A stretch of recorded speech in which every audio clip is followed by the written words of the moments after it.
Hello les beautés, bienvenue chez Endo Blessing. Endo Blessing, c'est la rencontre de deux nanas atteintes d'endométriose et convaincues malgré tout de pouvoir se créer la vie qu'elles méritent.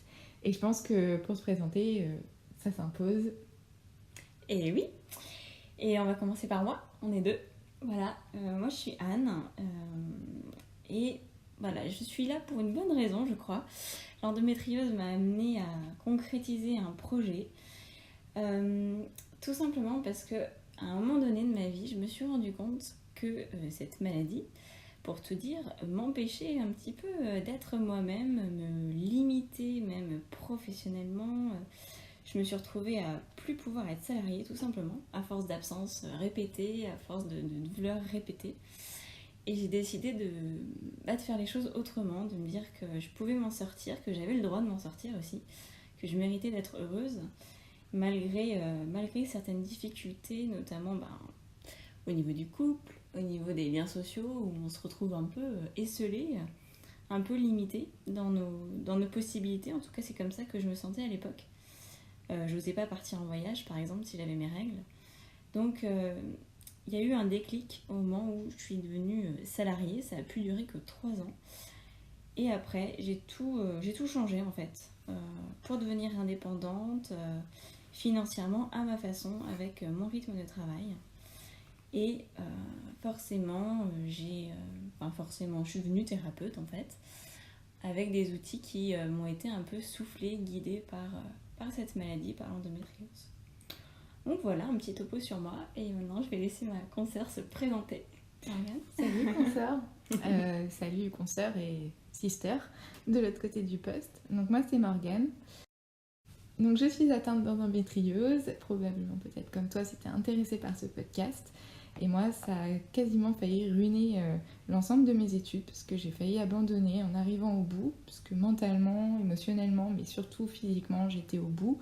Après plusieurs crises à l'hôpital, etc., j'ai décidé qu'il était temps de quitter l'école. Donc je me suis mise à mon compte et j'ai commencé à travailler 3 jours par semaine jusqu'à ce que je puisse à nouveau passer mon diplôme. Et pendant ce temps-là, j'ai été diagnostiquée après 10 ans d'errance médicale, de toutes ces difficultés, de ce sentiment d'être complètement folle. Je pense peut-être que tu connais ça, toi, Oui. et vous toutes. Et en fait, ça m'a quand même permis de me rendre compte qu'en étant indépendante, je pouvais malgré tout gagner un peu ma vie, même si c'était pas encore le boulot de mes rêves. Et surtout que je pouvais avancer à mon rythme, prendre conscience que mon corps souffrait et que c'était légitime parce qu'il y avait vraiment quelque chose dans mon corps qui s'activait pour être douloureux et qu'il a fallu le reconnaître, il a fallu aussi l'accepter. Ça n'a pas toujours été facile, ça met en colère, c'est pas juste. Et on a l'impression de devoir quitter toutes les ambitions qu'on s'était mis en tête. Et finalement, je crois que c'est pour le mieux parce qu'aujourd'hui, je continue à développer mon activité et à avoir quelque chose qui enfin me ressemble vraiment. Peut-être quelque chose que je ne me serais pas autorisée à faire si j'avais pas eu d'endométriose. Parce que là, finalement, je n'avais plus rien à perdre à part après le diagnostic. Et j'ai donc eu ce déclic, puisque les médecins n'avaient pas beaucoup de solutions à m'apporter, que dans tous les cas, la seule personne qui pouvait m'apporter quelque chose, c'était moi-même. Et du coup, par à-coup, par expérimentation, de façon empirique, avec les médecines intégratives, à la fois allopathiques, holistiques, etc., et des praticiens que j'aime et qui me respectent surtout, j'ai réussi quand même à trouver un équilibre. Et je crois qu'on avait envie de partager ça avec vous, mais surtout de croiser les expériences, que ce soit les vôtres ou les nôtres. Et du coup, on t'en dit un peu plus sur le projet Endo Blessing. Et bah oui, parce que c'est un sacré projet là qu'on s'apprête à vous proposer.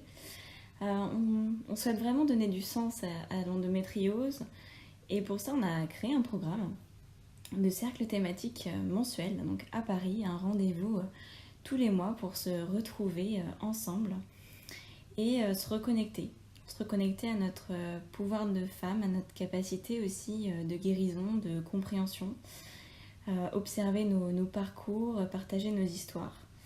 Et vraiment dans le but d'être déjà soutenu, d'être écouté, et peut-être de passer des paliers vers un mieux-être avec l'endométriose. Voilà. ces cercles, c'est aussi l'opportunité de pouvoir parler sans avoir d'efforts pédagogiques à fournir, de ne pas avoir besoin d'expliquer ou de justifier ses douleurs, ses souffrances, ses comportements aussi, qu'on n'assume pas toujours parce que socialement, c'est pas toujours bien accepté de faire la gueule, de pleurer ou juste tout simplement de se taper la tête contre un mur parce qu'on n'en peut plus. Ici, socialement, c'est largement accepté parce que je crois que ça a été la norme, c'est la norme parfois encore. Je crois que ces cercles-là, ils servent à ça. On a cette volonté d'avoir un côté très intimiste, très respectueux et vraiment dans l'écoute de chacune, étant un petit peu persuadée, et on aimerait bien avoir votre aide pour s'en rendre compte en réalité, de savoir si dans nos histoires, il y avait des dénominateurs communs liés à nos parcours de naissance, liés à nos parcours d'enfants, liés à notre représentation aussi de la féminité, et de voir si, malgré toutes les différences et la singularité de chaque histoire, il y a quelque chose un tronc commun en fait derrière l'apparition d'une endométriose, ou alors peut-être pas du tout et on se trompe, mais ce serait intéressant voilà, de pouvoir se poser, d'y aller lentement pour écouter nos cycles, pour prendre un temps pour soi. D'abord, le faire pour soi, c'est important. Et finalement, de voir comment chacune on peut reconstituer, replacer cette représentation de la féminité dans quelque chose de plus commun. Et quelque chose en fait qui est bon à entendre et qui, d'une certaine façon, apporte un soin. Voilà. Ouais, je suis d'accord avec toi. Ah, mais ça tombe plutôt bien, moi, je trouve. Hein. Et puis alors, pas d'inquiétude parce que là, celles qui sont pas parisiennes vont se dire « Ah là là, elles m'ont oublié, moi aussi j'ai l'endométriose ». Et ben en fait, on a tout prévu. Presque. Ouais, bah, ça fait un moment qu'on mature tout ça. C'est en cours. Et effectivement, on va vous proposer de nous rejoindre sur un groupe Facebook pour partager aussi des cercles virtuels, pour partager nos histoires et de le faire d'une autre manière. De le faire peut-être à distance, mais la présence sera là quand même. La présence entre nous, voilà, on sera quand même très active sur ces réseaux pour vous apporter... Alors ça sera pas la même chose qu'en présentiel, c'est sûr, mais ça sera quand même quelque chose de très intéressant, je pense, de partager, de se retrouver et puis d'être écouté, dans un endroit en fait. où voilà, on est écouté. Il n'y aura pas de tabou, c'est vraiment la parole est libre. Elle est libre, et puis voilà, on a instauré quand même un système de thématiques qu'on vous dévoilera peu à peu, mais on va essayer de brasser en fait tous les aspects qui sont impactés par l'endométriose. D'aller en profondeur. C'est ça. Ouais. Et du coup, c'est quand même... assez bien parce qu'on a des activités qui se complètent mais qui vont dans le même sens, c'est-à-dire qu'on n'a pas forcément les mêmes outils, Anne et moi, mais on a toutes les deux cette qualité d'aller chercher de la libération émotionnelle, d'aller chercher de l'inspiration, d'aller chercher le sens en fait, tout en laissant la possibilité d'être à la fois et accompagnée et de vous donner la possibilité d'être autodidacte, c'est-à-dire qu'on ne prend pas en charge, chacune a sa responsabilité de prendre sa santé en main, mais vous avez du soutien, vous avez de la confiance, vous avez de la bienveillance, et je crois que c'est ce qui est important en fait, en tout cas pour nous deux. On espère que ce projet Endo Blessing, il vous inspire, vous avez peut-être envie de vous y reconnaître dedans, du coup on sera ravis de vous accueillir, et on a aussi envie de vous offrir une vue aussi sur nos parcours de façon un peu ponctuelle à travers des podcasts. Donc il y aura une collection de podcasts qui s'appellera Endo Blessing, enfin qui s'appelle déjà Endo Blessing. Non, que dis-je Endo Dream Team. Endo Dream Team. Ouais. Pour parler de nos expériences avec les praticiens surtout. Voilà. Ouais. C'est là maintenant qu'on vous parle de ça. Les prochains podcasts, en fait, ce sera une série. Anne et moi, on a eu la possibilité de voir différents praticiens énergétiques. Des tonnes, ouais. Je pense que vous aussi, des tonnes de praticiens, on va pas se leurrer. Mais en fait, je dis quelques praticiens parce qu'en fait, dans toute cette palanquée, je crois que j'en ai retenu que très très peu qui me sont vraiment utiles, avec lesquels je m'entends bien. Donc le but, c'est qu'on vous les présente tous avec leurs qualités, leurs défauts, selon nos expériences. L'idée, c'est que derrière, ça vous donne soit envie, que ça vous interpelle ou que ça vous interpelle pas. En tout cas, vous avez la possibilité de connaître leurs pratiques. Si c'est des soins énergétiques, si c'est de la thérapie manuelle et corporelle, si c'est de la libération émotionnelle, des psychiatres, des chirurgiens, etc. Des gynécos, etc. Et qu'on vous livre un petit peu le contexte dans lequel ça s'est passé. et puis ce qu'on a aimé, ce qu'on n'a pas aimé, et surtout comment ça a impacté notre mode de vie, ou alors pas du tout. Le but étant que derrière, ça permette de faire une petite bibliothèque de praticiens, de voir où est-ce que ça peut intervenir, etc. Donc le prochain épisode sortira très bientôt, et Anne et moi, on se fera le plaisir de partager les praticiens. Surtout si vous en connaissez et qu'on n'a pas utilisé, ce serait sympa de nous laisser des commentaires de praticiens que vous aimeriez, dont vous aimeriez avoir un retour de témoignage. On pourra essayer d'organiser ça par la suite. Ça serait très chouette. Donc voilà, c'est le lancement d'Endo Blessing et des prochains podcasts Endo Dream Team.